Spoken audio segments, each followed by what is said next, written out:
नमस्कार, जय हिंद साथियों। आप सभी का स्वागत है RLGS स्टडी यूट्यूब चैनल में।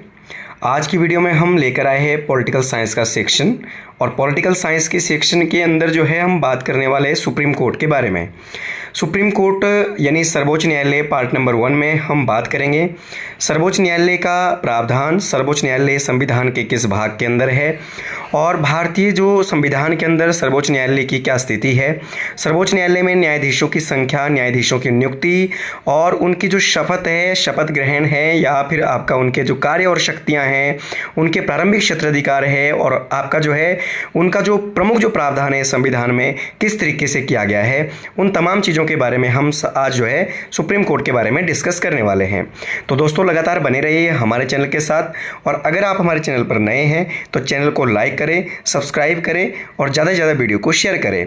ये जो वीडियो है ये ऑल कॉम्पिटिटिव एग्जाम के लिए काफ़ी ज़्यादा महत्वपूर्ण और इम्पोर्टेंट होने वाली है। इस टॉपिक के अकॉर्डिंग जो है यहाँ से कईयों ज़्यादा जो आपके प्रश्न हैं वो अलग अलग एग्जाम के अंदर देखने को मिलते हैं, और अलग अलग एग्जामिनेशंस के अंदर जो है यहाँ से विभिन्न प्रकार के जो प्रश्न हैं वो पुट किए जाते हैं। तो चलिए दोस्तों बढ़ते हैं आगे सुप्रीम कोर्ट की ओर। तो सुप्रीम कोर्ट के अंदर अगर हम बात करें तो सबसे पहली बात तो ये है कि सर्वोच्च जो न्यायालय है, सर्वोच्च न्यायालय यानी सुप्रीम कोर्ट का जो उल्लेख है वो आपका संविधान के भाग नंबर 5 में किया गया है। कौन सा भाग? अध्याय नंबर 5, ठीक है। तो भाग नंबर 5 के अंदर सुप्रीम कोर्ट का उल्लेख किया गया है, और आर्टिकल नंबर, अगर हम आर्टिकल की बात करें, 124 से लेके 147 तक जो है इसका उल्लेख देखने को मिलता है। भारत में सर्वोच्च न्यायालय का उद्घाटन, यदि हम भारत में सर्वोच्च न्यायालय के उद्घाटन की बात करें तो भारत में सुप्रीम कोर्ट का जो उद्घाटन है वो 28 जनवरी 1950 को किया गया था। ध्यान रखें दोस्तों, भारत में सुप्रीम कोर्ट की जो स्थापना है वो कब की गई थी? 28 जनवरी सन 1950 को की गई थी, जबकि 26 जनवरी 1950 को हमारा भारत का जो संविधान है वो लागू किया गया था। और जैसा कि मैंने आपको यहाँ पर बताया कि भारत के सर्वोच्च न्यायालय का जो उल्लेख है संविधान के भाग नंबर 5 और आर्टिकल नंबर 124 से लेके 147 के अंतर्गत किया गया है। इसके अलावा सर्वोच्च न्यायालय का प्रावधान अमेरिका के संविधान से हमने लिया है, यानी भारतीय संविधान जो है कहा जाता है कि उधार लिया गया संविधान है। बहुत सारे जो प्रावधान हैं वो हमने विदेशी संविधान से लिए हैं, जिनमें कि सर्वोच्च न्यायालय की अगर बात करें तो उसका जो प्रावधान है भारतीय संविधान में वो लिया गया है अमेरिका के संविधान से, जबकि आधुनिक जो हाई कोर्ट है, उच्च न्यायालय है, उसका प्रावधान हमने भारत सरकार अधिनियम 1935 से लिया है। भारत सरकार अधिनियम 1935 जिसे कि लघु संविधान कहा जाता है, यानी जब हमारे पास भारतीय संविधान नहीं था तो उससे पहले भारत का जो शासन है भारत सरकार अधिनियम 1935 के अनुरूप चलता था। तो ये भी आपने बात ध्यान रखना, इसीलिए उसको लघु संविधान कहा जाता है। आगे अगर हम बात करें यहाँ पर सर्वोच्च न्यायालय में एक मुख्य न्यायाधीश तथा 33 अन्य न्यायाधीश होते हैं, यानी टोटल मिलाकर कितने होते हैं? 34, ठीक है। जिनमें से एक क्या होगा? मुख्य न्यायाधीश, और बाकी क्या होंगे? अन्य न्यायाधीश, ठीक है। तो भारत में सर्वोच्च न्यायालय के वर्तमान में न्यायाधीशों की जो कुल संख्या है वो कितनी है दोस्तों? 34। 34 में से एक क्या होता है? चीफ होता है, chief justice of supreme court होता है, और बाकी क्या होते हैं दोस्तों? अन्य होते हैं, ठीक है। अन्य मतलब अदर होते हैं, ठीक है। इसके अलावा अगर हम मूल संविधान की बात करें, यानी जब हमारा संविधान, जब हमारे संविधान में सर्वोच्च न्यायालय को पहली बार स्थापित किया गया था, तब उसमें न्यायाधीशों की जो संख्या थी वो कितनी थी? 8 थी, यानी 7 क्या थे? अन्य, और एक क्या था? मुख्य। तो मूल संविधान में जब हमारे सर्वोच्च न्यायालय की स्थापना हुई यानी 28 जनवरी 1950 को, तब इसमें जो न्यायाधीशों का जो व्यवस्था की गई थी वो कितनी की गई थी? केवल 8 की गई थी, ठीक है। जिसमें से 7 क्या थे? अन्य, और एक क्या था? मुख्य न्यायाधीश था। तो ये हमने बात करी सर्वोच्च न्यायालय की स्थापना और उसकी जो है मूल संरचना के बारे में। इसके अलावा नेक्स्ट अगर हम बात करें सर्वोच्च न्यायालय के अंतर्गत, सर्वोच्च जो न्यायालय है इसके पहले जो न्यायाधीश थे, सर्वोच्च न्यायालय के पहले मुख्य न्यायाधीश कौन थे? हीरालाल जे कानिया, ठीक है। हीरालाल जे कानिया ये पहले जस्टिस थे, पहले चीफ जस्टिस थे आपका जो है सुप्रीम कोर्ट के, ठीक है। और जबकि पहली महिला इसकी जो न्यायाधीश बनने वाली, भारत की पहली महिला न्यायाधीश यानी जज बनने वाली महिला कौन थी? मीरा साहिब फातिमा बीबी। मीरा साहिब फातिमा बीबी पहली महिला चीफ जस्टिस थी, और पहले जो व्यक्ति चीफ जस्टिस थे वो कौन थे? हीरालाल जे कानिया। अगर दोस्तों कईयों बार आ जाता है क्वेश्चन कि वर्तमान में कौन है, तो वर्तमान में जो है इसके मुख्य न्यायाधीश की अगर हम बात करें, यानी जो chief justice of supreme court है अभी वर्तमान में, वो है भूषण राम कृष्ण गवई। भूषण राम कृष्ण गवई, ठीक है, BR गवई जिन्हें शॉर्ट फॉर्म में कहा जाता है। और ये भारत के कौन से नंबर के न्यायाधीश बने? 52वें नंबर के न्यायाधीश बने। तो ऐसा कई बार क्वेश्चन देखने को मिलता है कि हाल ही में बने वर्तमान में VR गवई भारत के कौन से नंबर के न्यायाधीश है? तो 52वें नंबर के। कौन से नंबर के हैं दोस्तों? 52वें नंबर के न्यायाधीश है। तो ये बात भी आपने बिल्कुल ध्यान रख लेना है, एग्जाम की दृष्टि से, एग्जाम के पॉइंट ऑफ व्यू से काफ़ी ज़्यादा महत्वपूर्ण पॉइंट हैं ये भी, ठीक है। तो ये कौन से नंबर के हैं दोस्तों? 52वें नंबर के। इसके अलावा सर्वोच्च न्यायालय की अगर हम बात करें, सर्वोच्च न्यायालय जो है भारत का, वो कहाँ पर है? नई दिल्ली में। कहाँ पर है दोस्तों? नई दिल्ली में, ठीक है। सर्वोच्च न्यायालय यानी सुप्रीम कोर्ट के स्थान को परिवर्तित करने का अधिकार सुप्रीम कोर्ट के मुख्य न्यायाधीश को है, जो राष्ट्रपति के परामर्श पर कर सकता है। यानी सर्वोच्च न्यायालय अभी कहाँ है? दिल्ली में, ठीक है। अभी कहाँ है सर्वोच्च न्यायालय? दिल्ली में है। अगर किसी कारणवश इसे दिल्ली से किसी और जगह पर स्थानांतरित करना है, यानी कलकत्ता बनाना है, राजस्थान के जयपुर बनाना है, या फिर विशाखापट्टनम बनाना है, मुंबई में इसको स्थानांतरित करना है, तो ऐसा करने का अधिकार सुप्रीम कोर्ट के मुख्य न्यायाधीश को है। परंतु इस काम को करने के लिए उसे किसका परामर्श लेना पड़ेगा? राष्ट्रपति का परामर्श लेना पड़ेगा, ठीक है। यानी सर्वोच्च न्यायालय के जो स्थान को वो परिवर्तित किया जा सकता है, ठीक है। ये केवल आपका जो है ऑप्शनल है, कंपल्सरी नहीं है दोस्तों, ठीक है। ऑप्शनल मतलब अगर आवश्यकता पड़ी तो, ऐसा बार बार आपका जो है नहीं किया जा सकता, अदरवाइज यहाँ पर इसको यहीं पर रखा जाएगा, ठीक है। तो ये आपने बात ध्यान रख लेनी है। सर्वोच्च न्यायालय के स्थान को स्थानांतरित करने का जो अधिकार है वो सुप्रीम कोर्ट के चीफ जस्टिस को होता है, परंतु ऐसा करने के लिए उसे किसका परामर्श लेना होता है? भारत के राष्ट्रपति का परामर्श लेना होता है, ठीक है। तो ये हमने बात किया सर्वोच्च न्यायालय के स्थान के बारे में। इसके अलावा अगर हम सर्वोच्च न्यायालय के न्यायाधीशों की नियुक्ति के बारे में बात करें, नॉमिनेशन के बारे में बात करें, तो सर्वोच्च न्यायालय के न्यायाधीशों की नियुक्ति वो राष्ट्रपति द्वारा की जाती है, ठीक है। परंतु राष्ट्रपति उसी व्यक्ति को नियुक्त करेगा जो कोलेजियम द्वारा जो है वो आपका जो है जिसको क्या है न्यायाधीश बनने के लिए कहा गया होगा, ठीक है। कोलेजियम बना होता है न्यायाधीशों की नियुक्ति के लिए, और कोलेजियम के द्वारा निर्धारित किया गया जज जो है वो उसको आगे राष्ट्रपति शपथ दिलाता है, ठीक है। तो ये आपने ध्यान रखना। साधारणतः रूप से जो है सुप्रीम कोर्ट के जज को, मुख्य न्यायाधीश है चाहे अन्य न्यायाधीश है, उनको कौन शपथ दिलाता है दोस्तों? राष्ट्रपति ही शपथ दिलाता है, या राष्ट्रपति ही उनकी नियुक्ति करता है, ठीक है। न्यायाधीशों की नियुक्ति करते समय राष्ट्रपति को भारत के मुख्य न्यायाधीश से विचार विमर्श करना पड़ता है, जिसमें कि मुख्य न्यायाधीश और इसके अतिरिक्त अन्य 4 वरिष्ठतम न्यायाधीश आपके जो है शामिल होते हैं। क्लियर? मतलब कि अगर सर्वोच्च जो न्यायालय है, सर्वोच्च न्यायालय के मुख्य न्यायाधीश को राष्ट्रपति द्वारा नियुक्त किया जाता है, ठीक है। परंतु सर्वोच्च न्यायालय के अलावा, सर्वोच्च न्यायालय के मुख्य न्यायाधीश के अलावा जो 33 जो न्यायाधीश अन्य होते हैं, उनकी नियुक्ति भी कौन करता है? भारत का राष्ट्रपति करता है। परंतु भारत का राष्ट्रपति इनकी नियुक्ति करते समय चीफ जस्टिस ऑफ इंडिया के जो है वो आपका क्या लेगा? परामर्श लेगा, ठीक है।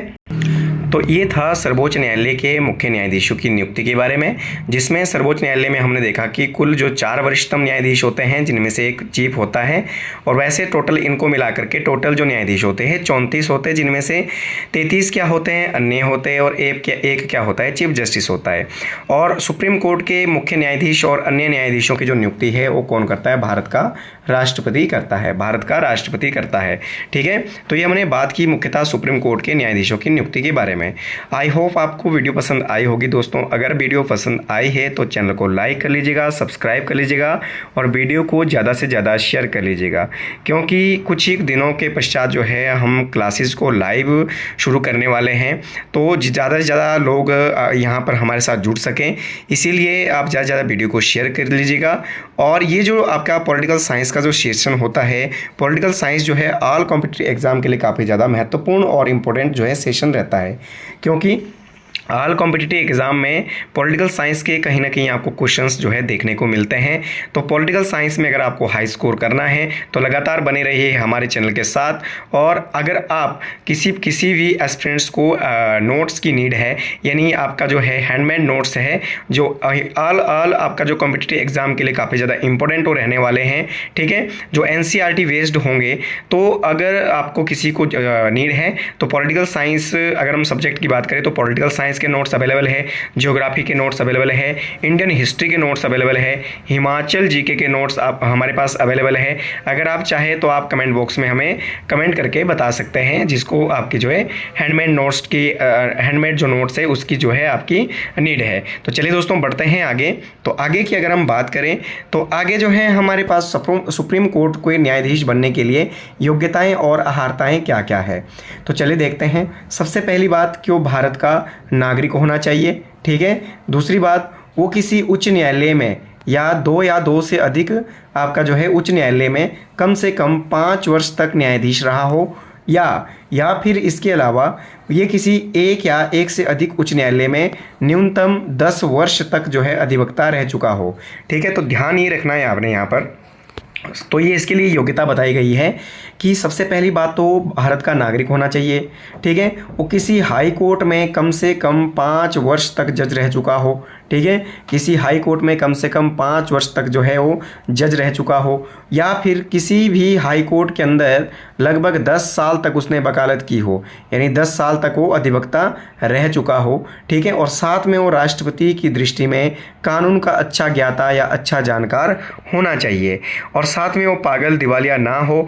अगर ये सारी योग्यताएं किसी व्यक्ति के अंदर है तो ऐसी स्थिति में वो सुप्रीम कोर्ट के मुख्य न्यायाधीश बनने की योग्यता रखता है, ठीक है। तो ऐसे व्यक्ति को भारत का राष्ट्रपति सुप्रीम कोर्ट के मुख्य न्यायाधीश या अन्य न्यायाधीश के रूप में नियुक्त कर सकता है।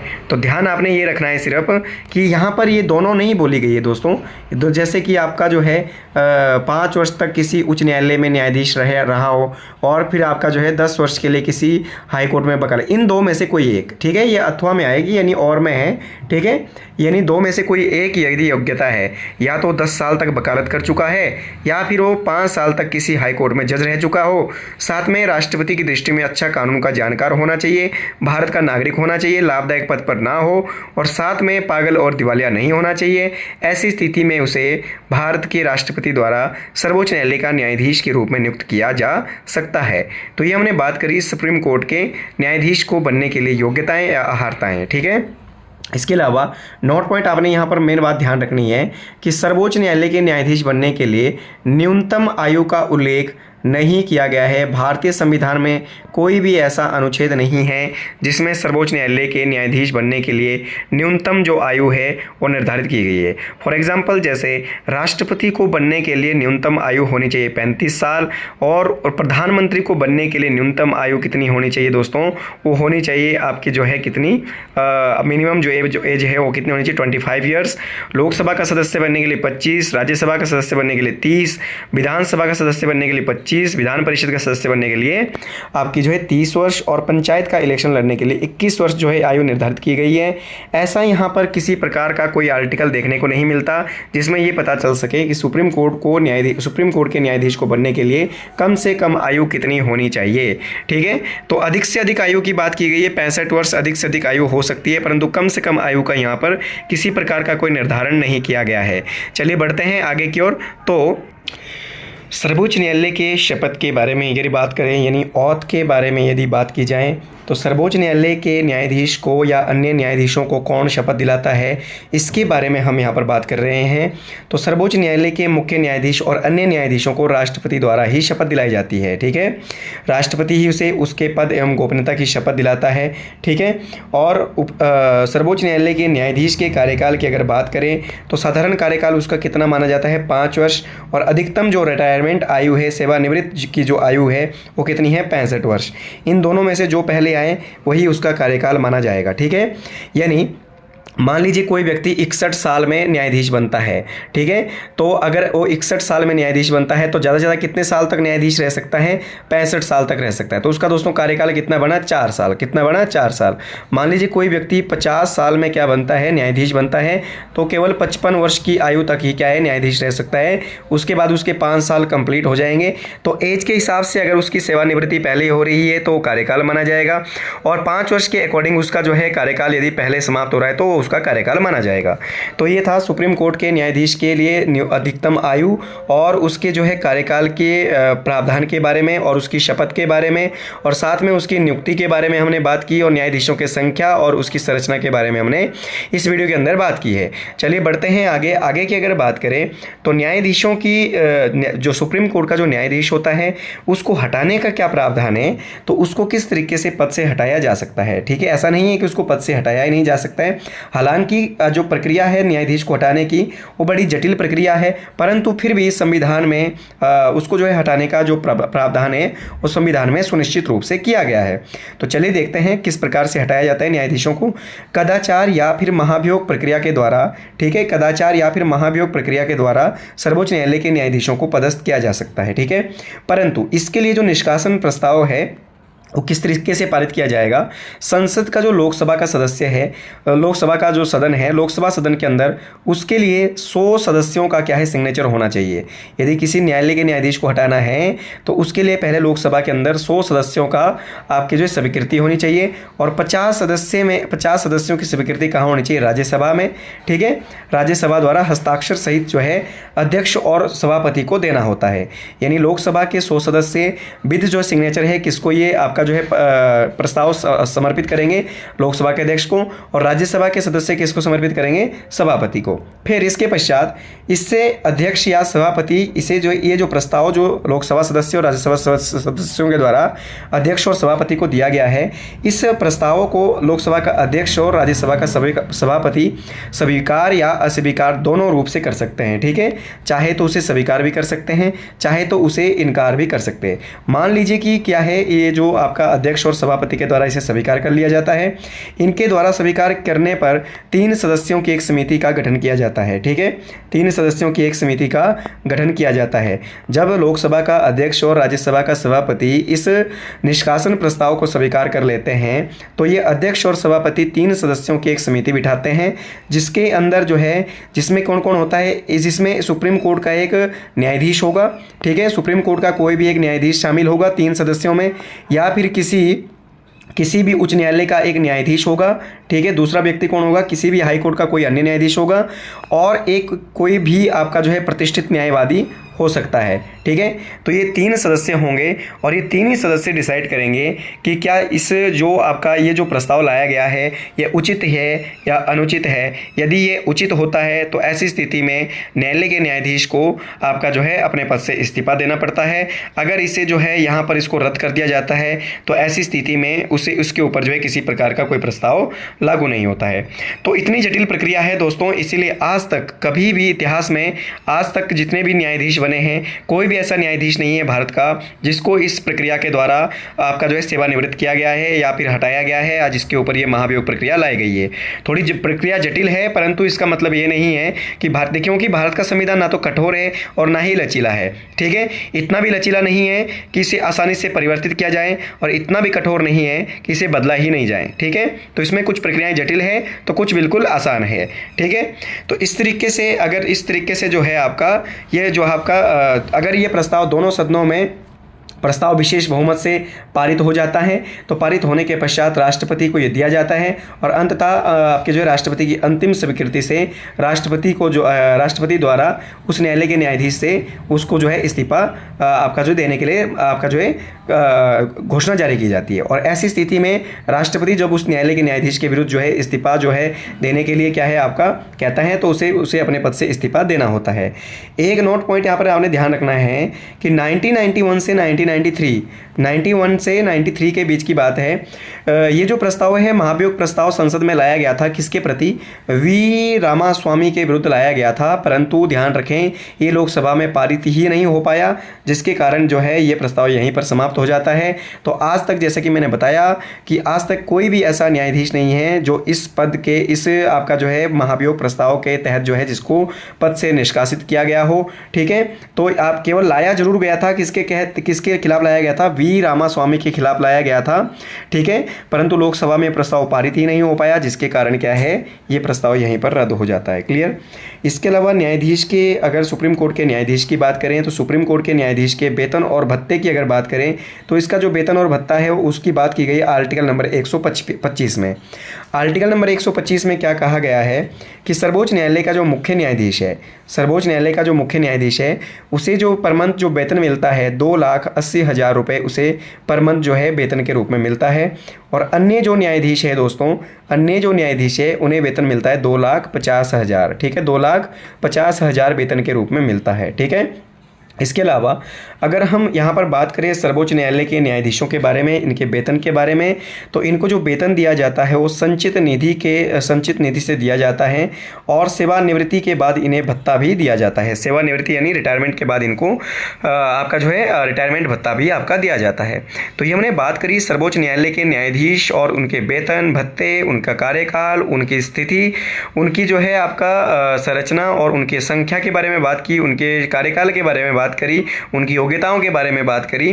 तो पार्ट नंबर 1 में हम केवल यहीं तक इसको डिस्कस करेंगे एंड पार्ट नंबर 2 में हम पढ़ेंगे सुप्रीम कोर्ट के न्यायाधीशों की शक्तियां, सुप्रीम कोर्ट के क्या क्या कार्य होते हैं और उसके न्यायाधीशों की क्या क्या शक्तियां होती है, कौन कौन से उसके पास क्षेत्राधिकार होते हैं, किस प्रकार से वो कार्य करता है, इन तमाम चीज़ों को लेकर के हम पार्ट नंबर 2 में जल्द ही बात करने वाले हैं। तो दोस्तों अगर लगातार बने रहिए हमारे चैनल के साथ। अगर चैनल को लाइक या सब्सक्राइब आपने नहीं किया है तो पहले लाइक सब्सक्राइब जरूर कर लें और इसी के साथ मिलते हैं नेक्स्ट वीडियो में। इसी के साथ जय हिंद, जय भारत, जय हिमाचल।